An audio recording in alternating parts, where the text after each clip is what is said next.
নমস্কাৰ মোৰ অসমীয়া বন্ধু বান্ধৱ আৰু পুত্ৰ পুত্ৰীসকল স্বাস্থ্য অলপ বেয়া তথাপি মই কিবা এটা শ্বেয়াৰ নকৰি নোৱাৰিলোঁ এতিয়া বহুত হৈ গ'ল ৰাইজ বহুত বেছি হৈ গৈছে একাংশ মানে বহুত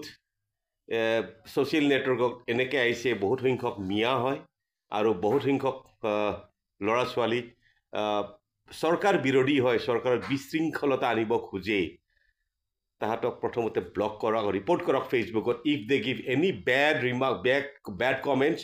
আনছ'চিয়েল কমেণ্টছ ৰিপৰ্ট কৰক ফেচবুকত so' that their accounts are blocked আৰু সিহঁতক দেখুৱাই দিব লাগিব এই তহঁত একো নহয় তহঁততকৈ আমি বেছি আছোঁ চ' let us come out and counter this people anti Assamese and anti nationals সিহঁতক আৰু সেই যে কিছুমান আছেনে মেডিয়া নুনুমণি এই নুনুমণি এনে আৰু আছে মেডিয়া ব্লক দেম অলছ' আৰু জাষ্ট ফেচবুকত ৰিপৰ্ট কৰক because they R falls propaganda চলাই থকা বুলি ৰিপৰ্ট কৰক চবেই যদি ৰিপৰ্ট কৰে কথা চলিব তাৰ একাউণ্ট বন্ধ হৈ যাব please do it thank you so' much জয় অসম